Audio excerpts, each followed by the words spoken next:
In this video I'm going to be exploring Brisbane's many old churches. The ones I'm going to be looking at are here in the Brisbane CBD, over at South Brisbane, and also in Fortitude Valley. We drive past these things, or many of us drive past these things or walk past them nearly every day, but what thought do we give to them? What stories do these churches tell? And how important were they to the people of Brisbane when they were first built? I'll try and visit all of them. There's a lot to get through, so let's get going. And I'm going to try and do them in chronological order of when they were built. And this little chapel here, which I've never been in before and I can't wait to go in. Hopefully I can get in because the door is closed. I think it's around the side. This chapel here on my list is the oldest church still standing in Brisbane. It was completed in 1850. And that's pretty amazing when you think Brisbane was founded in, 1825? So 25 years after Brisbane was first founded as a penal settlement, this church was complete. And something that I find absolutely incredible is that this church here, and there's the door facing out this way, it faces towards the GPO.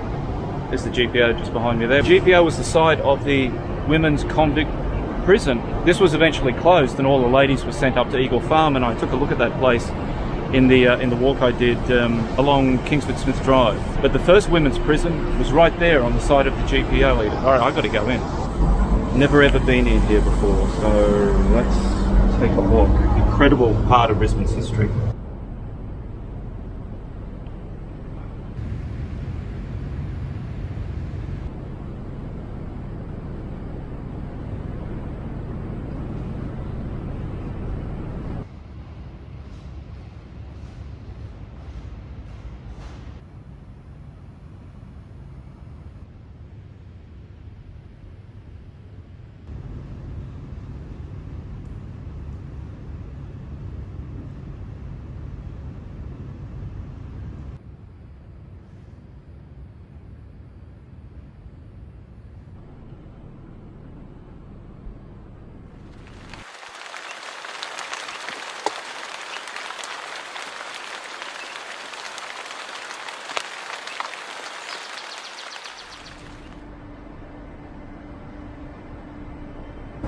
And Street Presbyterian Church, built in 1858. That makes it the second oldest still standing church in Brisbane. Now the original church it burnt down and it was rebuilt a few years later. But here we are.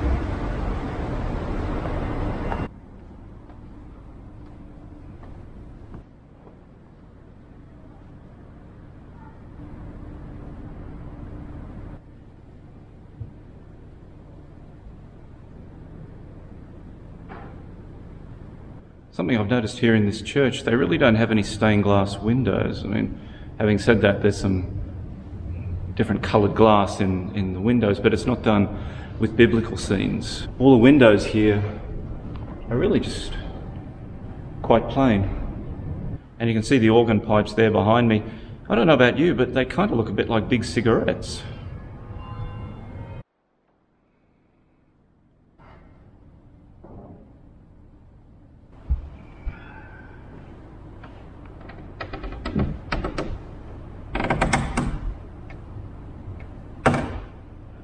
The old stonework behind these big planks of wood.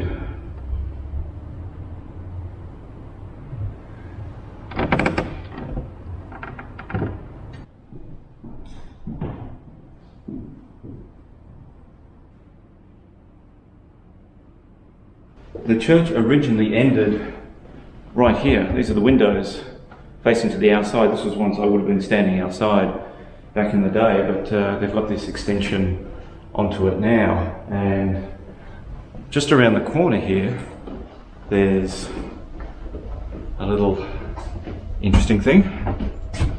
I'm going to go in and have a look. This is the undercroft. We should be able to see the foundations of the church under here.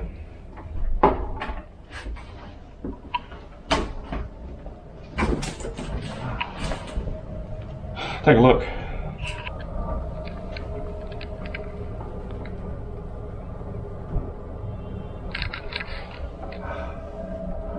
All sorts of cool, interesting stuff down here. And stone walls are just very rough.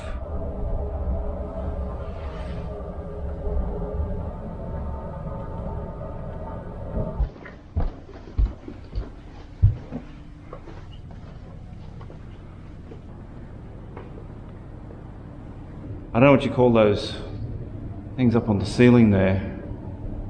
I don't know if air comes through. It seems very similar in some of the other churches I've been in. You get that style of architecture on the ceiling. And up ahead I can see a sketch of the very first Street Presbyterian church, and it's right here. This is what the first church looked like on this site.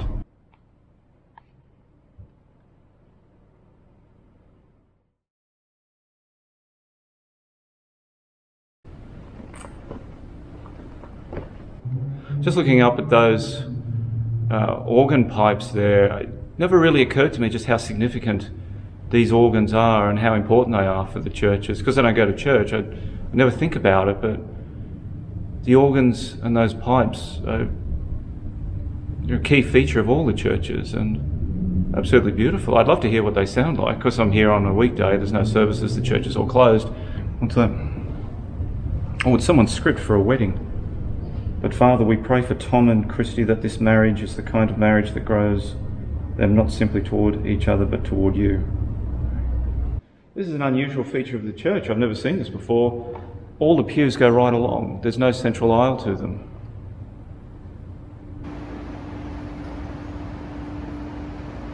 It's on such a small piece of ground, this church. It's what's left of it. They had a lot more land before.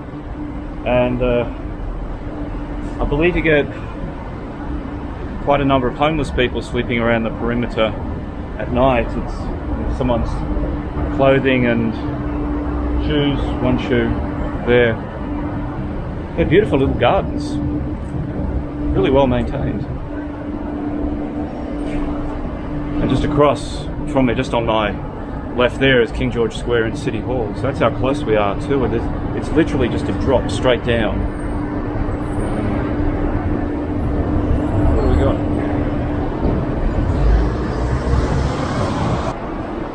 Alright, that's it. Street Presbyterian Church. The next one on the list is the All Saints up on Wickham Terrace, so that's that way.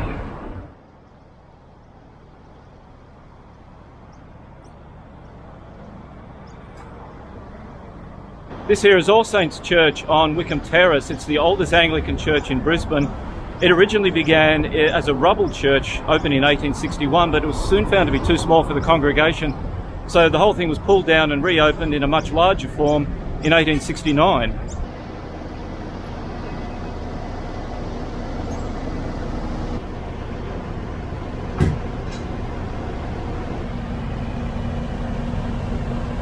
All right, All Saints Church. Let's go in and take a look. First time inside this church. Oh, wow. Look at the rafters up there, those huge wooden beams.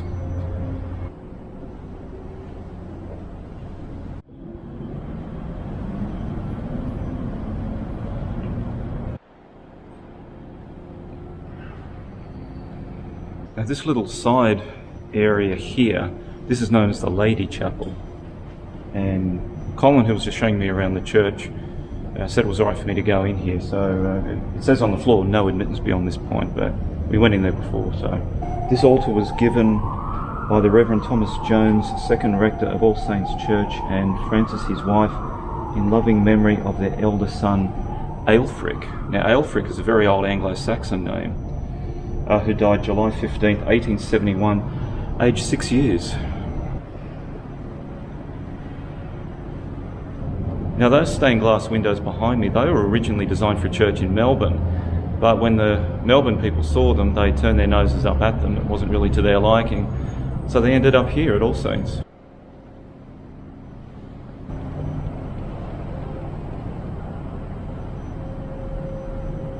There's something I'm not sure about, and maybe because I don't go to church and I'm not religious, but even though this is Anglican, it feels more, in some ways, more Catholic. There's more, shall we say, iconography, if that's the right word. Is it high Anglican? Does that mean it's closer to Catholic?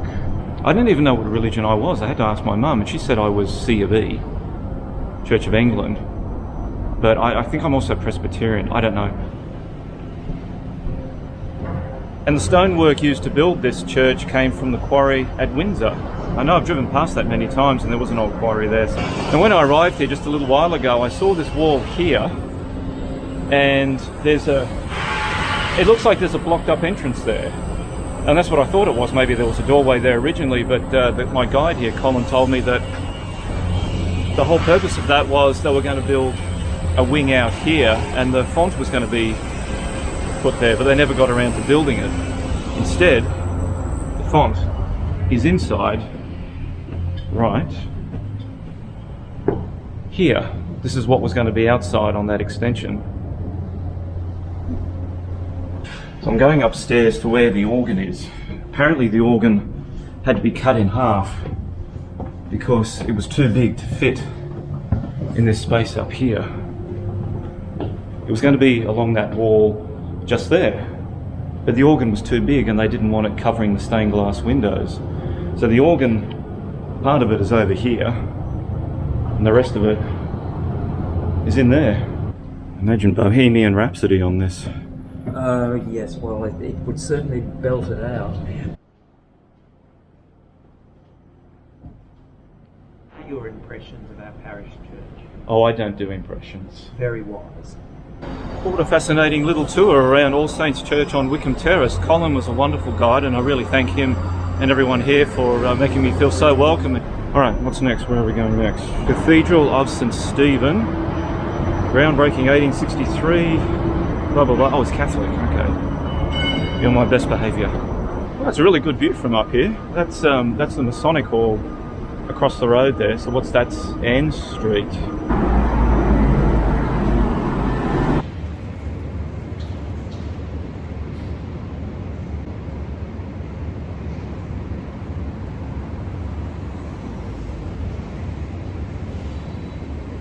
Here I am at St Stephens Cathedral, and it's named after a guy called Stephen, who was the very first Christian martyr. Apparently he was stoned to death in the 1st century AD. Now the thing about this cathedral here, it was never really intended to be the Archbishop's seat. This place here, which was built, when was this one started? Groundbreaking on this place occurred in 1863, but there were a lot of delays. It was originally going to be a much larger building, but then they thought, well, we're going to build another cathedral somewhere else, so let's not put too much money and effort into this one. So they started eventually to build the Holy Name Cathedral in the valley. That didn't get finished, so this one had to step up to the task of being the Archbishop's seat. So St Stephen's here wasn't finished until 1922, even though the groundbreaking occurred in 1863.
Here we are, St Marys Anglican, Kangaroo Point, built 1873. Every time I come into a church, it's a new wow. Just walking up the centre of the church now, I've noticed that all the stonework here is very rough. It's not dressed or plastered in any way. But right ahead of me, in the chancel and in the apse, it's all beautifully plastered. It was described to me as coming from earth to heaven. God heavens. Kind of wish I was religious.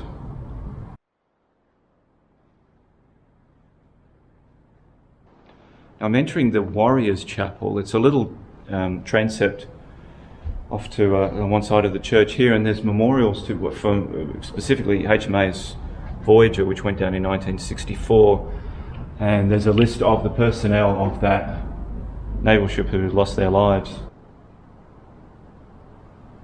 Almost everywhere I look in this church there's a plaque or a memorial on the wall. There's so much to read. Now, I read somewhere that one of the pipes in this organ here dates from 1690. However, Gary, who's in charge, he says that he's not sure which one it is, or even if the story is true.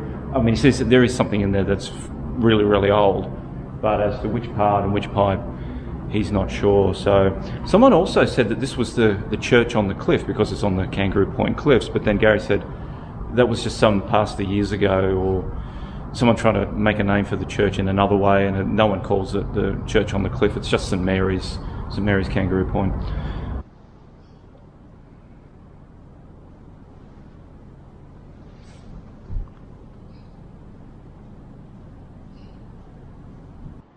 Just looking at some of the walls here, I can see embedded in them are things like that. It's wood, and there's another one just there.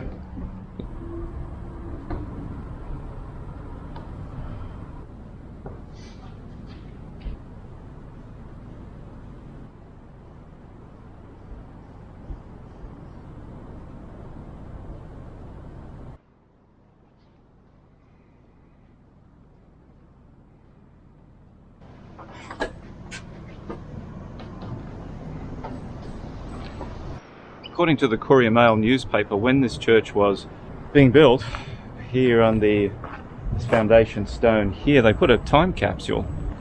I think they put some coins in there and maybe a newspaper or something else. There wasn't much in there. It'd be great to dig it out. They had such wonderful names back in the 19th century. George Augustus Constantine. Terrific views of the city from up here. They've got some of the best real estate. Look at that. Bell tower's just around there. I mean, the bell was up there, but now they've got a bell tower around the back.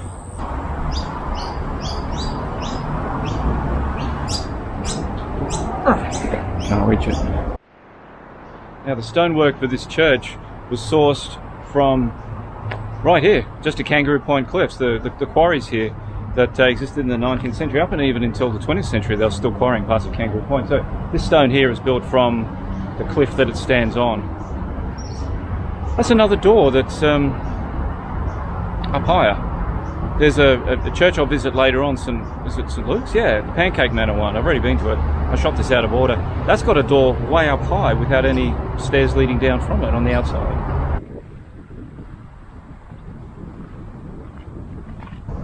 I'm now on my way to the Holy Trinity Church, Anglican, in Fortitude Valley.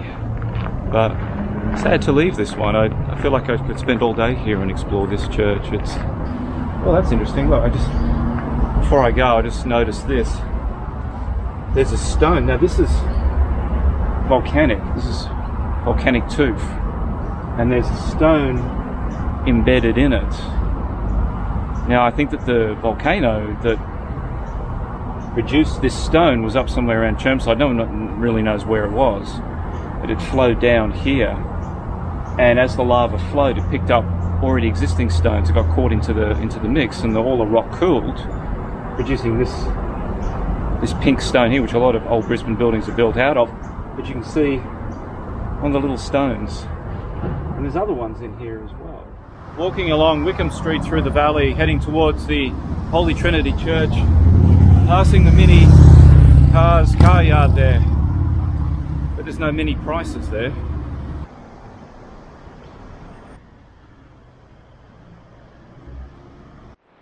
Well, here we are. Welcome to the Holy Trinity Anglican Church in Fortitude Valley. This was opened in 1877.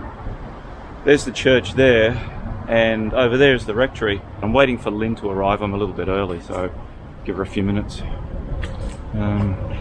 Again, it's one of those churches that I've driven past hundreds of times and never once thought what was here or what were the stories. Just a little thought I had while I wait for the elusive Lynn to arrive. Here at old churches, what you get is the original ground surface. I mean, looking just here, the church is built on that bit of high ground just over there. Hope you can see it. And the ground is quite a bit higher here than it is down on Brook Street, just down there. So over the years, the road has been dug down more and more, but this is the original ground surface. And you can imagine this ground here with just the trees growing on it, the primordial woodland. Here we go, Holy Trinity. Wow, that is beautiful. Oh, let there be light. Oh, that's beautiful. Thank you, Lynn. Oh, gorgeous.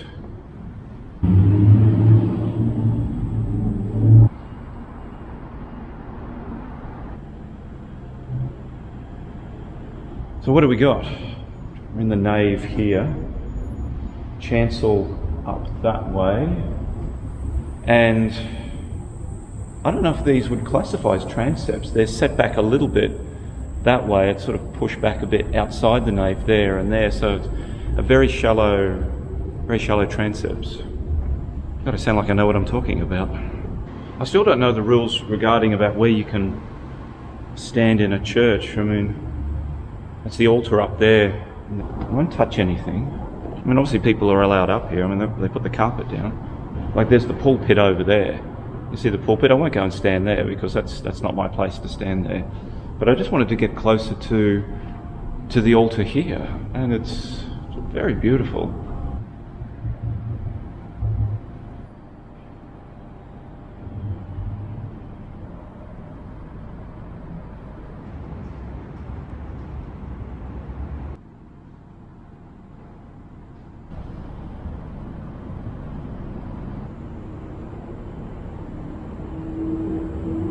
You can hear all the traffic outside.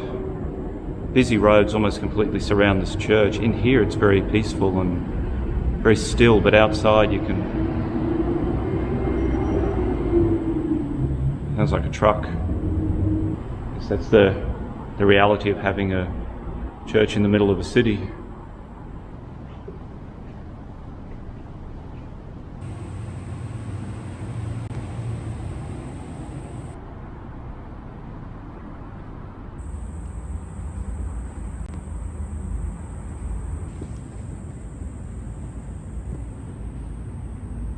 Little interesting point I just came across. The land here that the church is built on, it was originally given 2 acres by the New South Wales government because that was in 1857, before Queensland existed.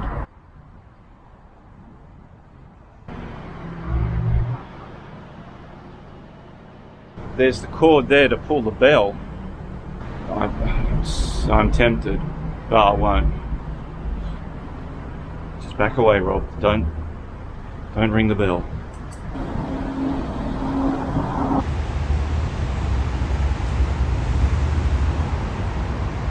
Just stepped inside the rectory. This was also opened in 1877, same year as the church. And this is where the minister lived, or the vicar. I don't know what the right term is. This was his house, and apparently it was occupied up until not all that long ago. The fellow passed away. Beautiful high ceiling, look at that.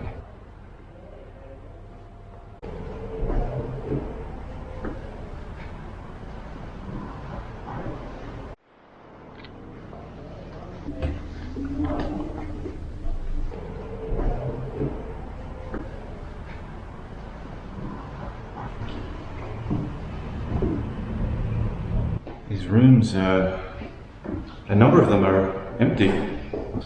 Big, beautiful windows. Look at that. That's it. I wonder how he felt, if just say this was his bedroom, I wonder how he felt seeing another church being built across the road.